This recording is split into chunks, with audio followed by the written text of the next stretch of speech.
Le 14 juillet 2024, Donald Trump, en campagne électorale pour sa réélection au poste de président des États-Unis, se fait tirer dessus. Le tireur, âgé de 20 ans, se trouve à plus de 130 mètres de sa cible. Plus de peur que de mal pour l'ex-président. Il sera que blessé à l'oreille. Le jeune tireur sera quant à lui abattu par les services secrets. Si le tireur avait réussi son coup, Donald Trump aurait fait partie de la triste liste des présidents assassinés. Mais pourquoi on assassine les présidents américains? Question difficile, mais on va essayer d'y répondre. Bonjour à tous! Aujourd'hui, nous allons parler des assassinats de présidents américains. Et surtout, pourquoi il y en a autant? Savez-vous que 4 présidents ont été assassinés pendant qu'ils étaient en fonction? Pourquoi ces hommes sont-ils ciblés? Eh ben c'est parti, on prend sa green card et ses miles et on va tout de suite aux États-Unis.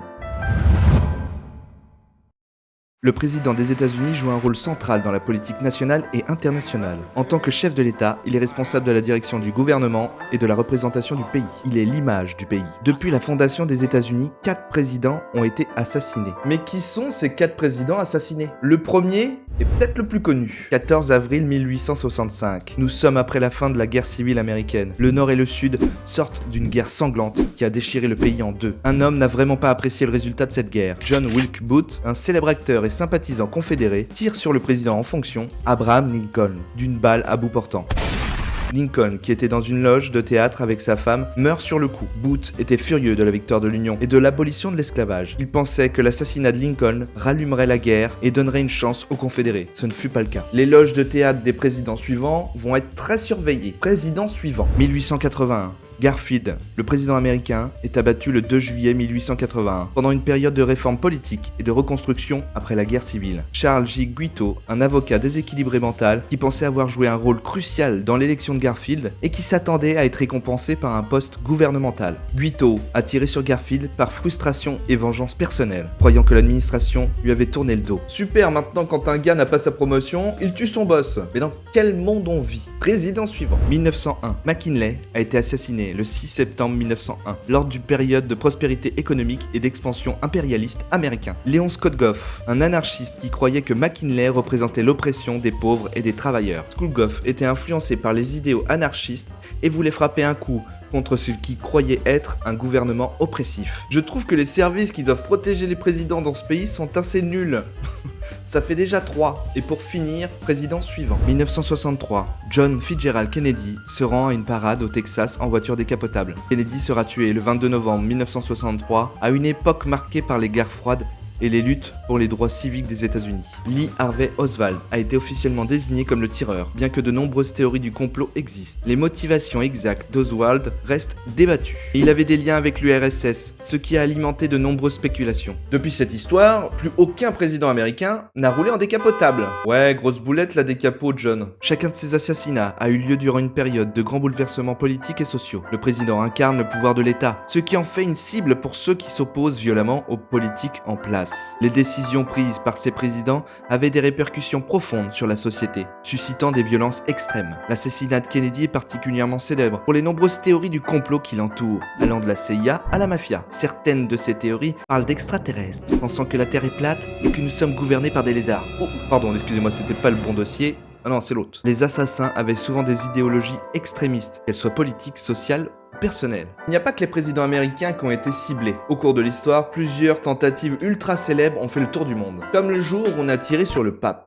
Le 13 mai 1981, sur la place Saint-Pierre à Rome, Mehmed Ali Agha, un ressortissant turc, membre de l'organisation terroriste d'extrême droite, les Loups Gris, tente d'assassiner le pape. Mehmet tire à 4 reprises sur le pape Jean-Paul II, à bout portant, alors que ce dernier saluait la foule depuis sa papamobile. Le pape est gravement blessé, touché à l'abdomen, à la main gauche et à l'index droit. Jean-Paul II est immédiatement transféré à l'hôpital Gemelli de Rome, où il subit une opération d'urgence de 5 heures pour traiter ses blessures. Mehmet avait déjà un passé criminel, notamment l'assassinat d'un journaliste turc en 1979. Ses motivations pour l'attentat contre le pape restent floues, mais plusieurs théories ont émergé. Certains pensent que l'Union soviétique, via ses services secrets, a orchestré l'attentat en raison du rôle actif de Jean-Paul II dans le soutien au mouvement anticommuniste, notamment en Pologne. Malgré la gravité de ses blessures, Jean-Paul II survit à l'attentat et reprend progressivement ses fonctions, après une longue convalescence. En 1983, Jean-Paul II visite Mehmet Ali dans sa prison et lui accorde son pardon. Un geste qui a profondément marqué l'opinion publique mondiale. Il n'y a pas qu'à l'étranger que le phénomène existe. Le 14 juillet 2002, Maxime Bruneri, un militant d'extrême droite âgé de 25 ans, tente de tirer sur le président de la République.